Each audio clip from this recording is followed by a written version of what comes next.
And sometimes it's really hard because based on everything I see, I'm like, oh my gosh, I can make this so easy. I can make this so easy for them. I can make this so stress-free. Sometimes for me, it's actually quite difficult because I really, really do want to help, but I also respect the fact that they're in their own process. Our brain has this map of our life as it exists.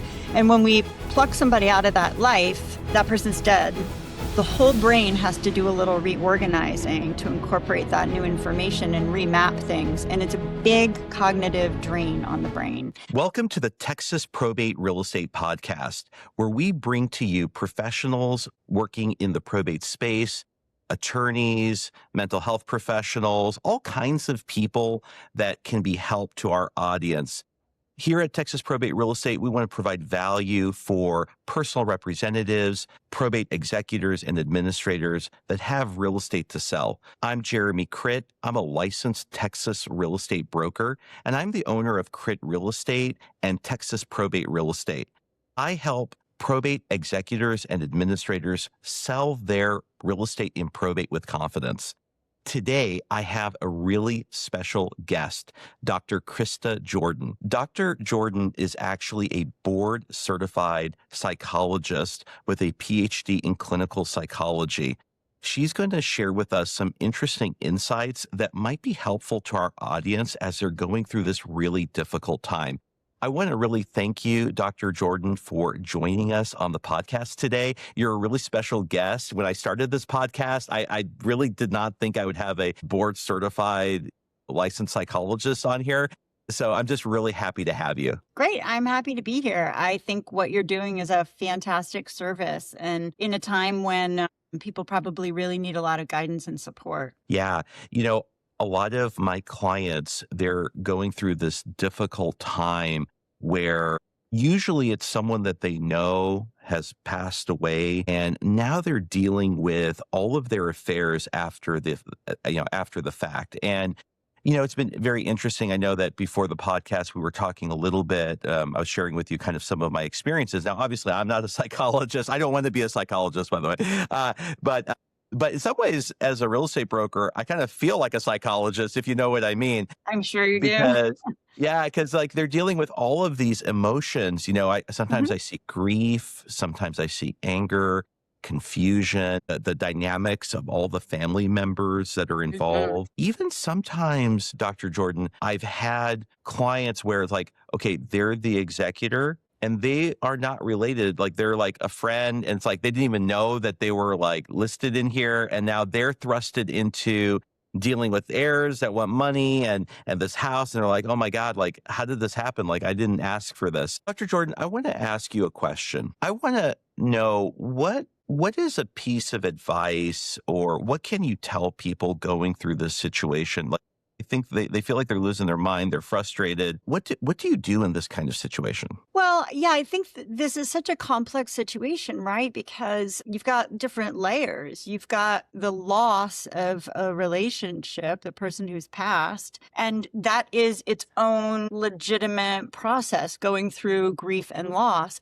But layered on top of that, and this is the piece that you're seeing, are all of the logistics of how do you wrap up someone's life and their affairs. Meanwhile, your life is still going on. So you've picked up a part-time, maybe even a full-time job on top of just living your life, trying to wrap up this other person's affairs. And so that increases stress. And then you mentioned money, and that is definitely a trigger for a lot of people. There's sort of a saying that it brings out the worst in everybody, right? And then there's family dynamics. So, I just think it's a big, messy situation with so much going on. The first thing I would say is just to recognize that it's a giant stressor. And so anything you can do to support yourself during, time of stress, reach out. Let people know that this is happening in your life. A lot of times we try to just kind of bear things, privately. And I think letting the people in your world know, like, there's been this loss, I'm involved in this way, and wow, it feels really overwhelming. And then, there are a lot of different resources in the community. Obviously, therapists are happy to provide support and guidance, not only to individuals, but to couples or to family systems. You can actually bring the whole family in if people are having trouble communicating effectively and everyone's emotions are kind of overrun. But the first thing I would say is just to recognize the magnitude magnitude of the stressor, Mhm. We have a stress inventory in psychology. It's got like 100 things on it, rank ordered. And the number one at the very top is the death of a child or a partner. Wow, that's way up there. It's number one. Wow. And so, yeah, death and loss are some of the biggest things we're ever going to go through. And again, that's just on the loss side of the equation. It doesn't account for all of the additional factors that you see play out with, all of the logistical things that have to happen. I'm just curious, I think that, one of the interesting things that I see with clients is they're dealing through a lot. They're feeling a lot of stress. It's interesting. I don't think a lot of people think about reaching out potentially to a counselor or a psychologist. Maybe they think like, I'm not crazy, so I don't need to go to a psychologist, something like that. How could something like let's say someone like yourself, obviously you're super, super qualified, but how could it help? What would happen in that kind of relationship? I'm just kind of curious. No, that's a great question because a lot of times, not everybody goes to therapy. And so you may be a person who previously has never gone to counseling, never felt you needed therapy. And so you'd be entering into a whole new unknown realm of like, what do therapists do? What is going to happen during the session? How is it going to help me? And those are all totally legitimate questions. So I'm glad that you bring them up. We as psychologists and as mental health providers are trained to do a broad spectrum of things. And one of the things that I think a lot of people don't realize is that stress is the domain of psychology. So if you're feeling stress, you are in the domain of psychology. Like we learn all about the body systems and the stress response in the body, what that does mentally, what that does physically, what are things we can do to mitigate stress. So if you're feeling stressed, you're in the domain of what psychologists and counselors have been trained to help with. It's very practical things like I will guide people through a body scan to notice areas of tension in the body and teach them how to do progressive muscle relaxation so that they can like identify tense muscles and relax them, teach them diaphragmatic breathing, sort of the kinds of things now that people have apps for, like the Calm app or whatever, but you can actually go to a psychologist. I've used the Calm app, by There the you way. go. Right. So all of that is the domain of psychology, stress management, trying to meditation, mindfulness practices. That's all in the domain of psychology. So just purely for anything you're going through that's stressful, we can help. And then again, if we're dealing with more complicated emotions like grief and sometimes anger, just a lot of messy feelings, that's obviously the domain of counseling. And what does that look like? The first thing that we're really good at doing is just holding space. Unfortunately, sometimes if you talk to a friend or a family member and say that you're really mad at the person who died, they may not be comfortable with that. They may have grown up in a house where that would be disrespectful to say you're mad at a dead person. And so they may be like, well, you need to forgive. Maybe you're not ready to hear that, right? You're like, no, I'm still mad. So therapists are a great place to go for just like very non-supportive, non-judgmental support. So we can just hold space for however you're feeling. We're not going to tell you that what you're feeling is wrong. We're not going to tell you that because somebody died 2 years ago, you need to get over it. It's been 2 years. What's your problem? So I think as well-meaning as our friends and family are, they don't always have the training to understand what's actually like a therapeutic response that will promote somebody's healing. And they can be saying things sometimes that are not going to help us move through our process. So, therapists are trained. We know to just support all of the feelings. We can offer a lot of education too. Because I've been in practice for 30 years, so I've walked the path of grief with many, many people who have lost children, siblings, partners, parents. So I know what it looks like, and I can kind of help them anticipate that, which if you've never gone through a major loss before, you can feel very disoriented and not know what's normal. So I think therapists can kind of give you the roadmap and say, here are some things you can expect, and that helps so that you don't feel like you're going crazy. Yeah. Something occurred to me as you were talking, because I'm just thinking like if someone is hearing this and they actually want to reach out to a therapist or a counselor or a psychologist, how does that look like to reach out? So let's say they're listening to this and they're like, hey, Dr. Jordan kind of has inspired me. Maybe I will reach out to someone.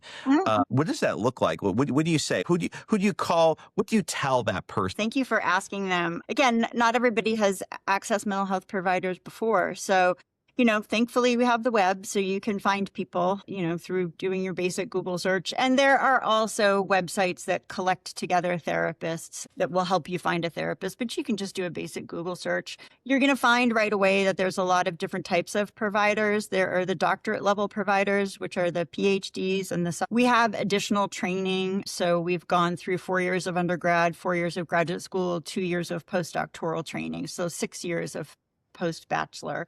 And then you've got your social workers, your licensed professional counselors, your licensed marriage and family therapists, and they have gone through 2 years of postgraduate training, sometimes 3 years. And so that's the difference that you're going to see in all of these different initials after our names. But we're all licensed, by the state, and we're all professionals.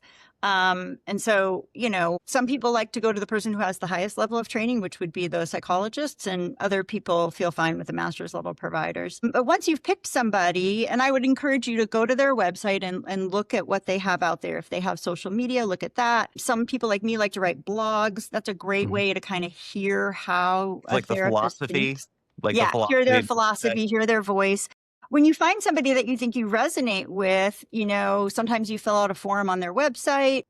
Some websites, like my website, you can schedule directly. There's a calendar. You can plug yourself in for a consultation. You can also usually make a phone call or text and just let them know that you'd like to make what's called a consultation. Almost every therapist will do this. In our practice, we do a free 30-minute consultation, which can be done in person or virtually, whichever you prefer. It's more standard that people do a 15-minute consultation, but 15 minutes, 30 minutes, and that's going to be at no charge. And that's going to give you the opportunity to actually talk to this person and see if you feel comfortable with them and ask any questions that you have. It's not really a time to get into like the full-blown issue because it's too short. So don't call for a consultation expecting to It's more like do we fit? Can we work together? Do we have enough chemistry that I can open up, right? Absolutely. Absolutely. And that's if you look at the research on psychotherapy, that's the secret sauce, is that what predicts therapy working is whether or not you feel you have a good fit with your therapist.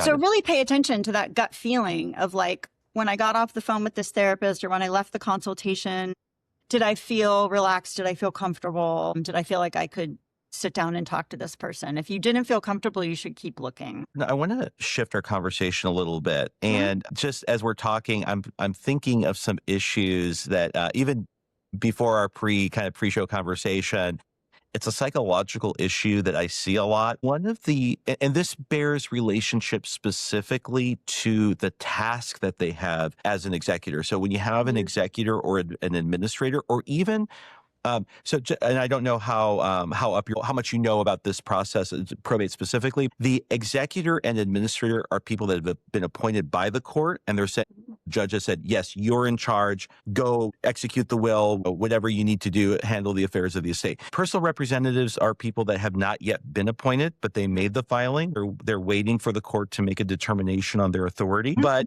it's presumed that they're probably going to be the person to do it. The issue I want to talk to you about is procrastination. One of the things I've noticed is they filed for probate. There's, let's say, a house. That's how I come into the picture, right? There's a property. There's real property involved in the estate. And usually the property constitutes the majority of wealth in the estate. So there may be some bank accounts, some brokerage accounts, but I can tell you, having done this now, I mean, I've been in real estate for almost 10 years. It's going to be 9 years in August, actually. And the vast majority of time, the wealth is in the house. So you have heirs maybe that are waiting for a payout of some kind, or if there's just one heir, that person is, trying to, get through things so that they can not just get the money, but just get closure, to the process. Probate is kind of like, especially if they're related to the decedent, they have the wound there. And probate's like moving that knife around because they have to keep thinking about it, right? They're going in the house. They say the house, they have all the things. I was in a house recently where, the gentleman's glasses were on the table. Everything was like stopped in time. It had been like that for several months. And you're going in there and, they have to look for paperwork. Maybe they're looking for the will, and then they're going through things. Sometimes when they're going through things, they're finding things they didn't know about the person, sometimes good, sometimes not so good. So it's like there's all this like revelation going on and things happening, right? Because Right. I mean, we don't share all of our business with all of our family members, right? But then now everyone can go through my email and through my folders and all, right? So things like that, especially if they died unexpectedly or something like that. So there's all this stuff going on. Now, here's what's interesting from a financial perspective, and then not to minimize the emotional pieces and those things that are important, but from a business perspective, a lot of times what's happening, especially if there's a mortgage on the property, time is moving on. There may be money to take care of that mortgage for a while. Usually, in my experience, it's not forever. So eventually that money that's auto withdrawal, it's going to end. It's going to deplete. Maybe they can start putting some money towards it, but now that's a drain to their personal finances. So now it's just a reality of life, right? We only have so much time. We only have so much money. These are the constraints of the world we live in. But what's happening is I see a lot of people, they're putting it off. They're putting it off. They don't want to deal with it.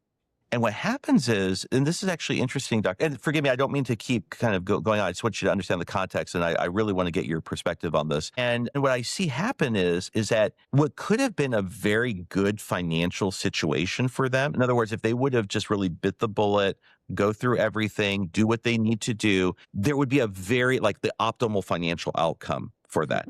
Right. And instead, they're putting it off. They're waiting. They don't want to deal with it. Usually, the closer they are, the more the procrastination. And then the debts pile on. The mortgage is not paid. Now there's foreclosure risk. Now there's all these other things now.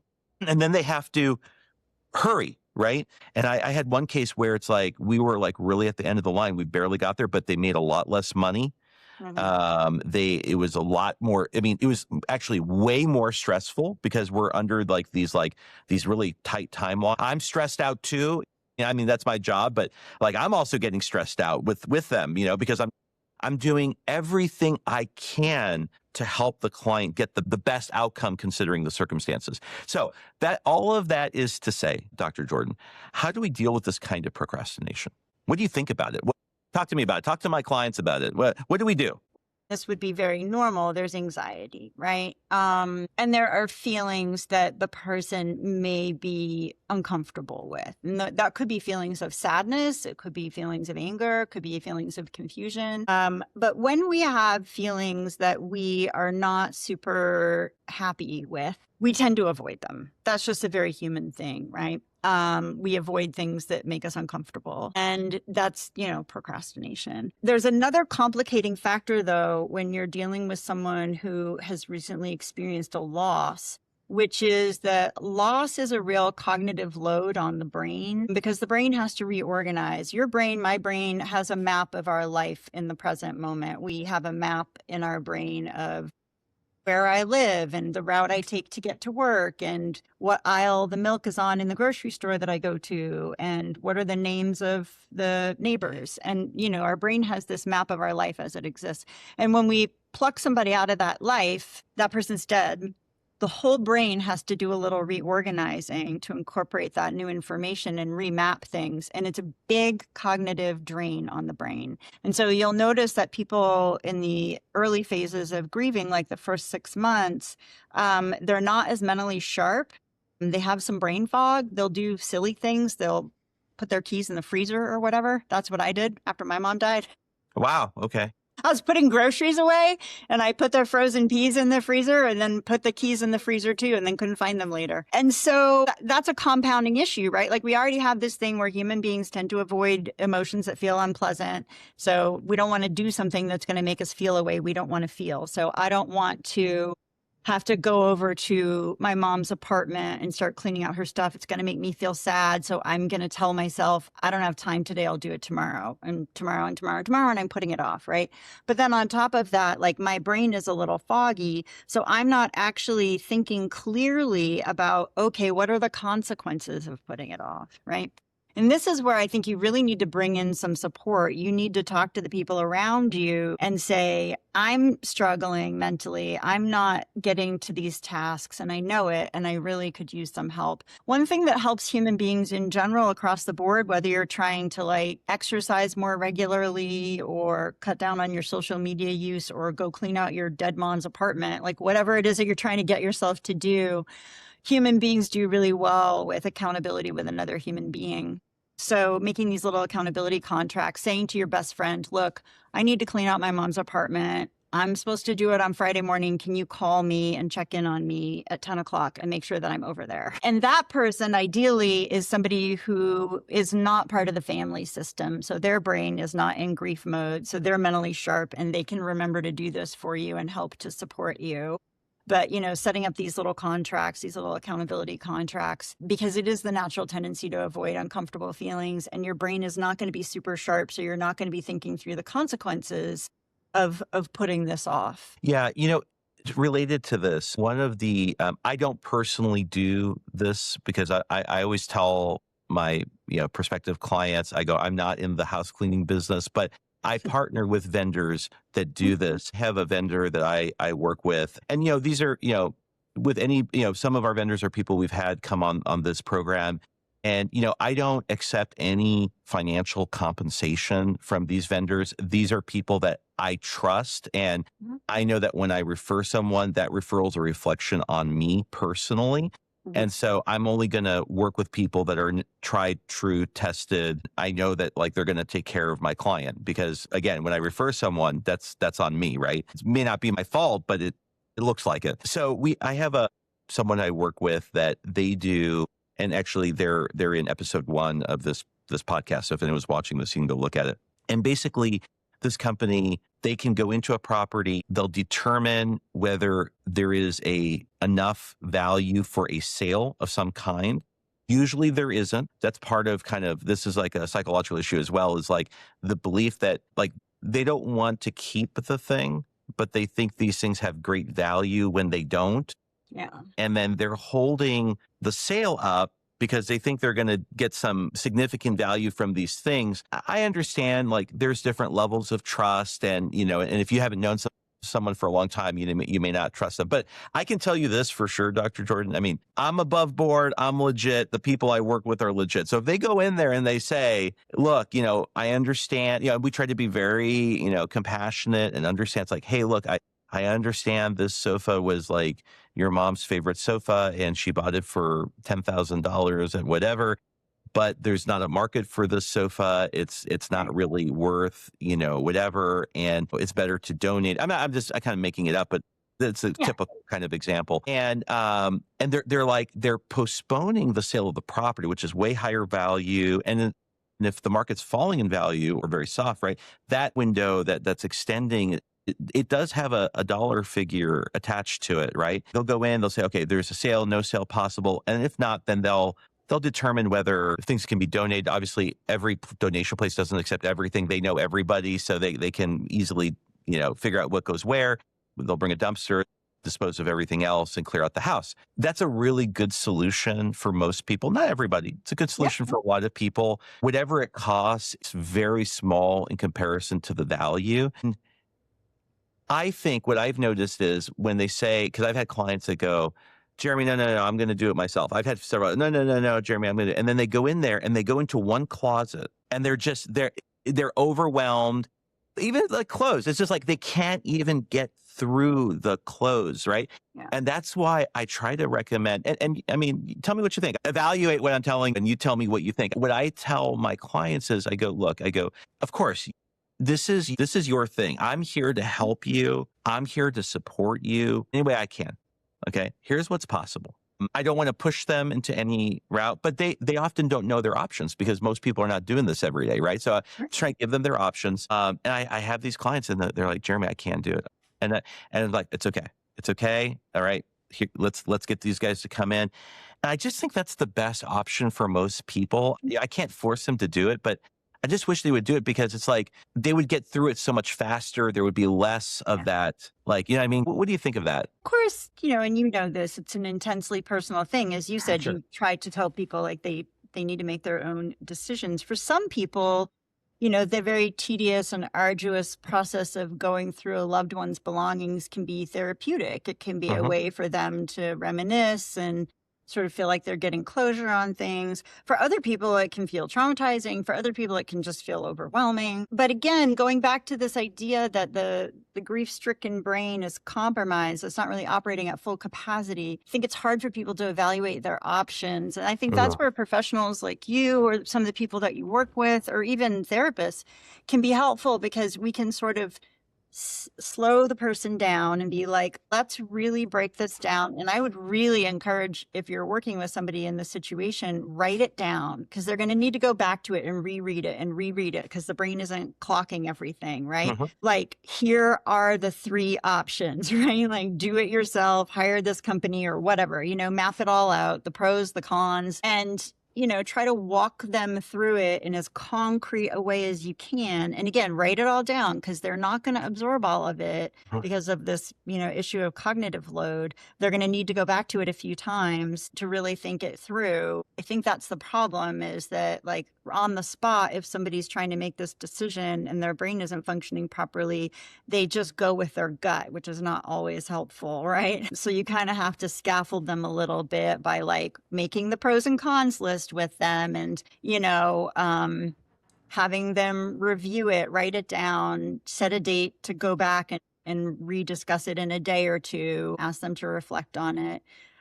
Because just having a conversation once, or having a conversation without writing anything down, like, you don't know what's really getting in, because again, their brain is loaded down with grief and just not processing really well. I find that really helpful. And I'm going to actually take your advice on that. I have things on my website. Definitely try. My approach is not like, it's not a transactional approach with these people, right? So it is more of a consultative kind of Mhm. approach. And that's why even on my website, a little scheduler, and it's like, and I try to make it like really low friction, like no obligation. And I Mhm. mean it. I mean, and I even put in there, I go, even if you met me and you want to do business right there, we will schedule another talk about that, right? So Mhm.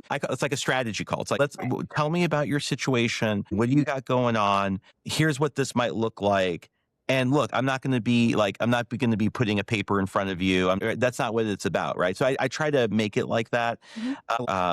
I like your suggestion about writing it out. And I think real estate professionals that are, maybe if there's other real estate agents somewhere in the country that's dealing with people with probate, it's interesting to talk about that cognitive load and kind of not thinking straight. And they may think they're thinking straight, right? But they don't even Oh, yeah. realize. Well, it's almost kind of like drinking a little bit, like you don't quite know kind of where you're at, maybe Right. sometimes.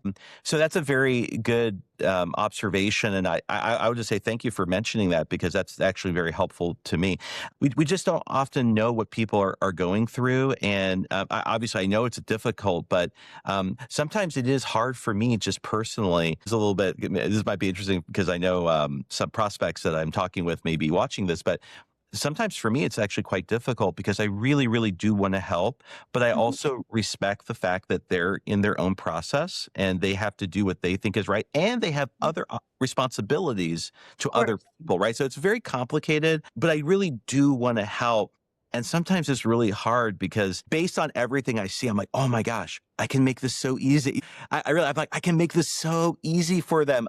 I Mhm. can make this so stress free. And then it's like, sometimes so frustrating for me because I'm just like, if only they trusted me more, only if they like, right, only if they believed a little bit more what I'm telling them, only if they could understand that like I've seen 100 of these and I kind of know what you know what I mean, like what this map can look like.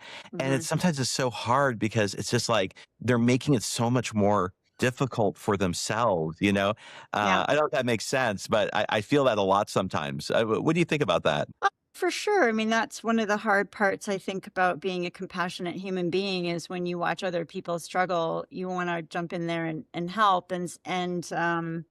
Sometimes people are in a place to be open and receive that. And sometimes people haven't quite gotten there yet. And so they're going to keep doing what they're doing, even though you, as somebody who has more experience, is sort of like, that's not going to go well for you. Mhm. But Yeah. then it's hard to hold that, if you're a compassionate person. One thing I'd be curious about, if you could find a way to do this, because I just think it would be so helpful, Hmm. is maybe to have a collection of examples of, it, like, in this situation, if you postpone by 6 months, you're going to lose this amount of money, or you're going to, like, get yourself into these kinds of scenarios, versus if you take care of it right away, these are the benefits. Again, just like, the more concrete you can make it, Mhm. because of the cognitive load the person's under, examples can be really helpful. Sort of breaking things down can be helpful. Assigning even just rough estimate numbers can be Mhm. helpful. Saying to somebody, well, you're going to eventually lose money on this if you don't act in 6 months, to somebody whose brain is under cognitive load, is not the same as saying you're going to lose $100,000 in 6 months. Like, that's more concrete. So, Dr. Jordan, one of the principles of sales Mhm. is that okay. Here I'm talking to the psychologist about psychology of sales. Yeah, one of the things that a lot of sales trainers talk about is people respond to the fear of loss a little bit more than other kinds of approaches. Let's say. So sometimes I do say things like kind of what you said. To be fair, I'm kind of no one to get involved. I'm kind of, in a way, I'm also kind of inserting myself in some sense, right? I'm not a party to there. I'm someone out here providing services, but I don't have. It's not my place to tell them what to do, right? So, but I can advise. I can give them some helpful information so they can start making some decisions. Because the reality is that for a lot of my clients, I've been talking with them for 6 months to a year to even 2 years before we actually form a business relationship. That's just me talking with them and not just keeping in touch, but answering questions they may have, helping them with things that, related to the real estate aspect, of course, only. Things like that. I have a gentleman, even after our time here together, I've been talking to him for a year. He's had an ongoing situation. He's had property with a property manager who's been very unresponsive. And we got to get the tenant out before we can sell it. And so I've been kind of advising him on how to handle that situation with the other company he's dealing with. So there's all this contact and communication that goes, before actually, forming the business relationship. But going back to fear of loss is that I always tell people, I'm like, look, I want to share something with you, but I don't want to give you a false sense of I don't want to be alarmist.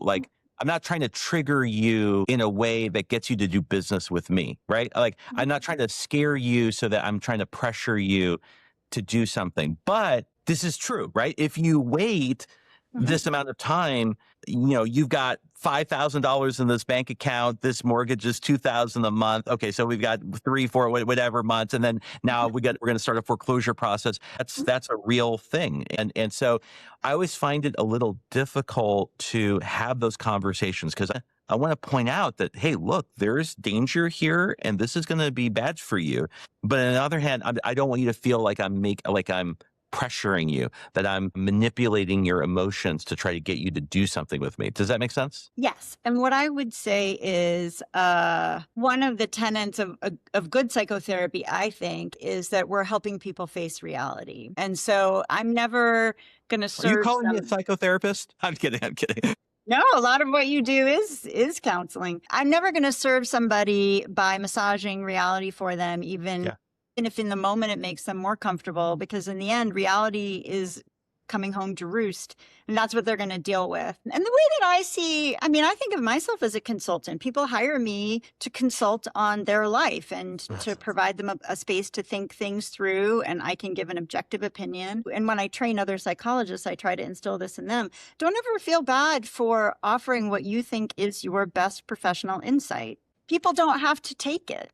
You could come to me and say, I think I need to stay in this job that I hate, even though I'm afraid it's giving me a heart attack. And I could say, well, that doesn't sound like that's really going to serve you in the long run. You can choose to stay in the job if you want, right? I've told you what I think from an objective perspective makes the most sense based on everything that I know about humans. And you can still do whatever you want because you're a free person. Yeah, I think,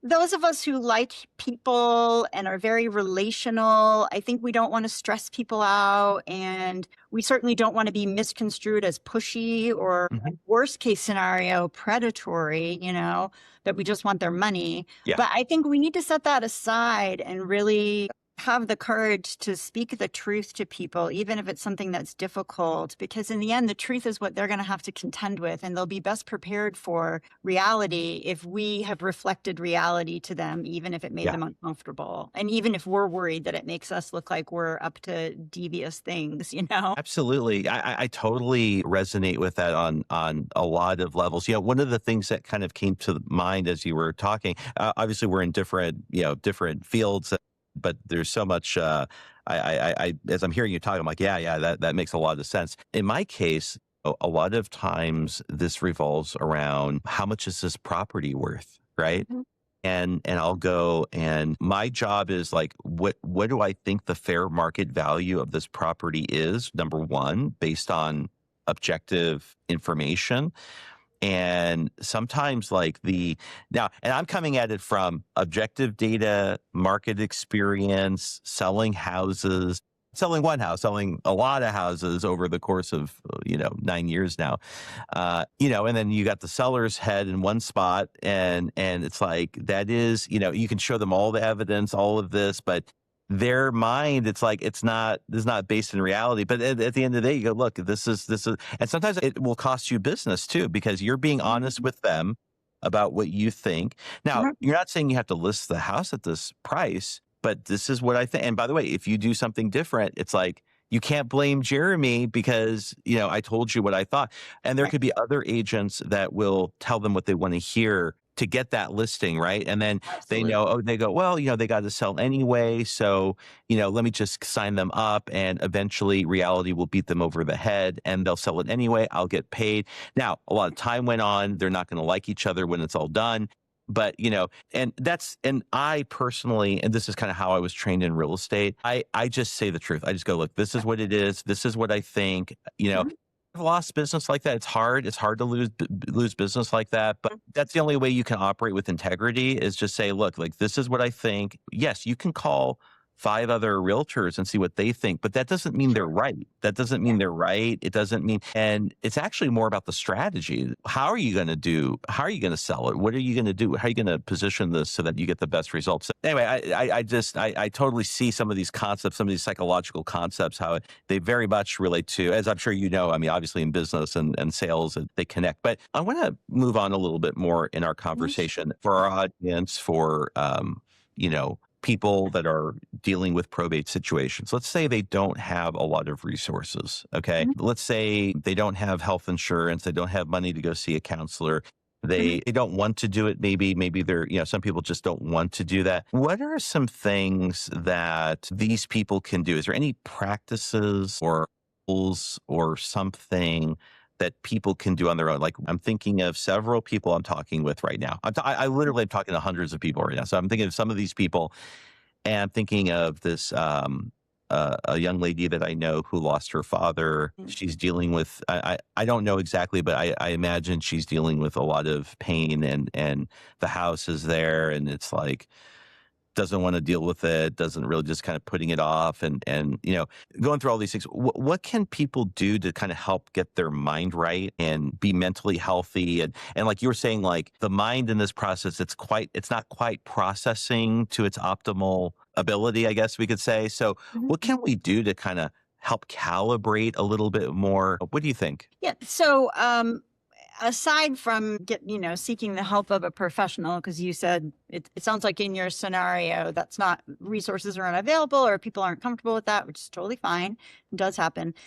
There's actually quite a lot of low cost or free things that people can do. There are a myriad of stress management practices that are easy to learn, immediately applicable, that will help kind of keep your nervous system regulated, which can help reduce some of the byproducts of stress, like poor quality sleep, headaches, stomach aches, the kinds of things that can happen when people are carrying around chronic high levels of stress.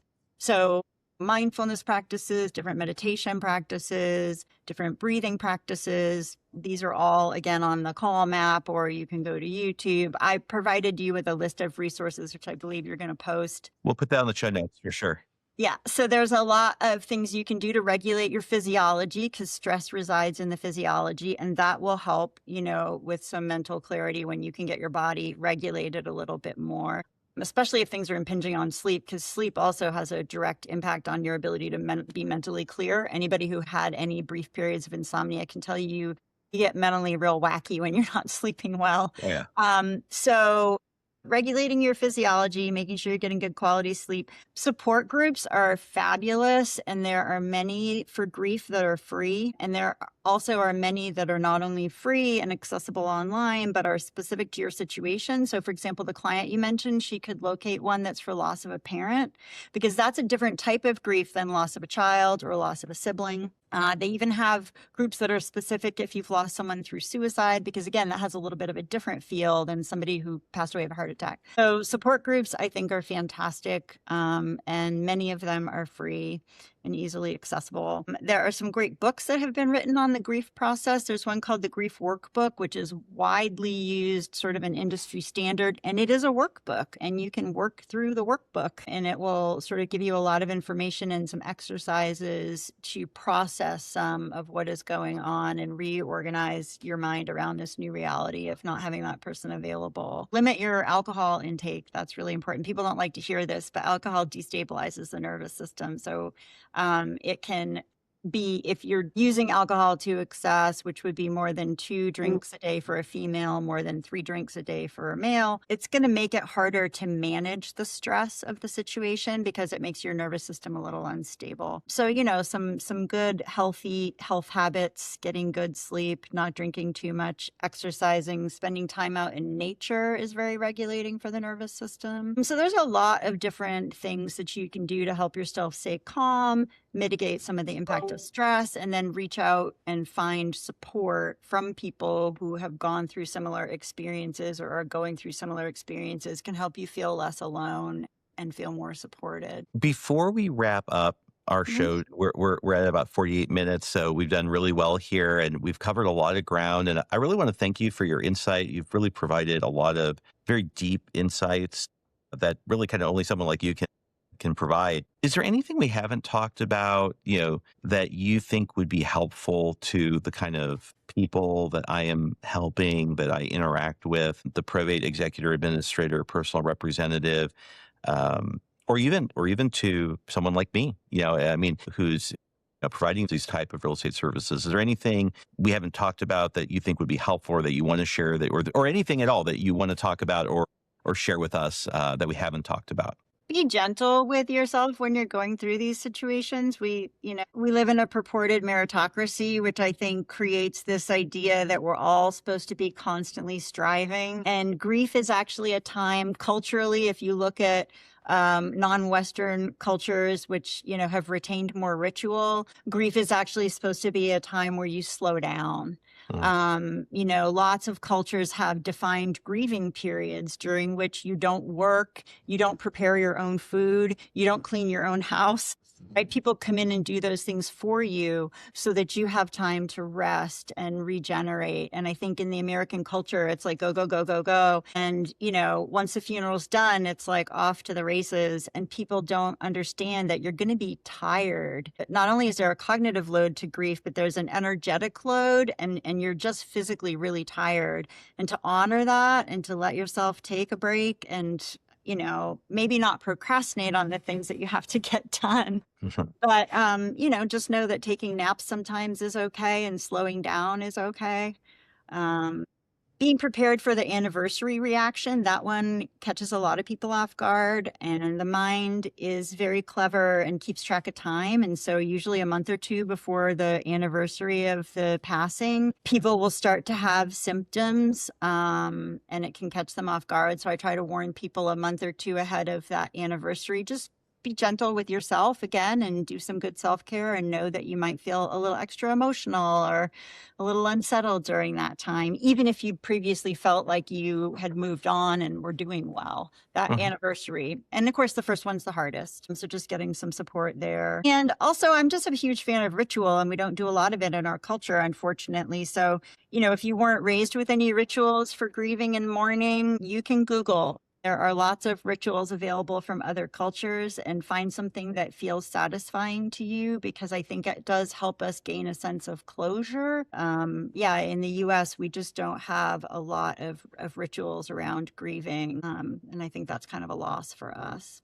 Well, Dr. Jordan, I want to really thank you for spending time out of your busy day, your busy schedule, sharing your insights with us. We're definitely going to share this with our audience and our podcast on YouTube and Spotify and Apple and everywhere, Facebook, everywhere we go.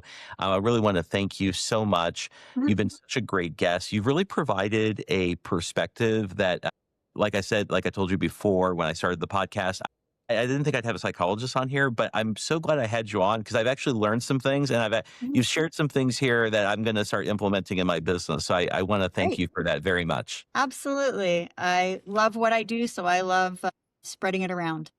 Now, before we go, I just want to make sure that any listener or watcher here knows how to contact you and connect with you. So if someone Mhm. wants to reach out to you, how can they get in touch with you? My website is KristaJordan.com, Krista with a K. So if you just go to KristaJordan.com, there's contact information on the website. You can email me, call me, text me, and then you can find all my socials on my website too and reach out through any of my socials. Awesome. We will put that information in the show notes. Great. Again, thank you so much. And for all of our watchers and all the people listening to us, thank you for joining the Texas Probate Real Estate Podcast.